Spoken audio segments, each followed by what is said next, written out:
hanging out with Dalton Martin. He was just out on the racetrack. We're running the surface in after rain hit the place for a little while, still optimistic. And of course, Dalton really wants to go because Dad's here tonight too. He's going to be doing double duty. First of all, how's things going? Good. Not the year we'd hope, but you know, no points tonight. We're trying some new things, see if we can get back on track with the big block and get to play around the 305 for a night. So can't go wrong with that. What kind of things do we play about with the modified? I mean, what have been the injuries? Have they all been tuning and engine issues primarily? We just went back to kind of a little bit of a different rear end setup and radiant. Just a little bit kind of what we were on last year that wasn't perfect, but we're just kind of searching right now. Tonight really doesn't mean anything for us, so okay. There's no points. I mean, the money's cool. We want out our Big Mike. He's a good friend of ours, miss him, so had to be here for that and figure why not throw some things at the car and see what they do. Mike Scappo is the guy that we're honoring here tonight. If you were in the pits of Canandaigua for all the years, you'd know him very well, but you folks in the crowd, he was a guy who did a lot here for a lot of people. He was always yelling at me. What did he yell at you about? Just messing around. You know, I got you. He'd rip okay. up, yell something, then you'd see him just fly off on the yellow four-wheeler. Just laugh. He was a good time and a good person to be around. Of course, there's somebody else we're thinking about that I wanted to make sure we threw a shout out. Our buddy Gil Tick Jr. Gilly, I talked to you earlier today. I guess you talked to him on Friday. A little bit. So we're thinking about you, Gilly. Yes, and get ready, stay positive, do what they tell you. Listen to your mom. He's got to listen. Yeah, he's got it. It's something we don't do very well, but he's got it. But I think he will. Yeah. So again, Gilly, do what you can. So how did this come about? That is a 305 sprint car. I'm just going to talk till that car gets farther away. How did the sprint car opportunity come about? So that is my stepdad's car. He purchased it to run here weekly going forward. He got a little taste of it last week and had some other commitments this weekend. So I got a phone call on Tuesday and asking if I wanted to drive it.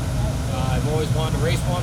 We'd like to get into them, but kind of too far deep into the big block stuff. So the offer came about. We finalized it Friday night, loaded it Friday night, and here we are, going to give it a shot.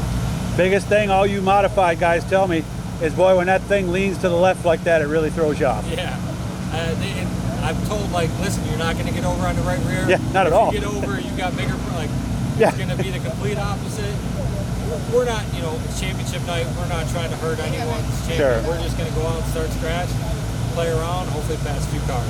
Yeah, see what it's like. Yeah. You know, because that is, what are we thinking down the road, or are we even thinking more than today? Just thinking about today. I'd love to own one. My wife's not keen on it. Hey, don't say I blame her there. The big block stuff is, you know, probably what we're going to continue to run. I'd like to maybe have a 305 to play for some big shows or specials. I get that. We'll see. We'll keep running the big block. We're trying to put some stuff together for next year on that. Improve that program so we can, you know, race with the best of the best here that we race with each other. I was sitting with a good friend of mine who's a mod driver. I'm not going to say because a lot of you guys know him. I asked him, I said, you ever want to try those things? And his wife jumped right in. He'd be divorced then. And he looked at me and shook his head like, yeah. That's true. So what's the plan after this? The Gerald Hares? We'll be here for Jerry Hares. After that, we have a race in Sharon the following week. BRP? Yep, the BRP series. After that, that's probably going to be it. Depending on how tonight goes, I might try to talk him into coming back for the CRSA race with the sprint car. But after that, that's probably it. We'll probably go up and lend a hand Super Week for a couple guys that, you know, help us throughout the year and give them a hand. Nice. I'd like to run it ourselves, but time and stuff just doesn't. Well, and if there's things that are still not right with the car, you don't want to go there with unless you're running well, right? Realistically, it's a waste of money. If your stuff's not going to right, it's a waste of money. Yeah. Well, the last chance race and wreck. And just to go up there and beat your head against the wall and be in the back, it's not fun. Even here, like when we struggle, the majority of the nights, it's not fun. Like, it's awesome we get to do this, but there comes a point where when you're not running well, it's frustrating. I can only imagine. So down the road next year, are we thinking about that yet?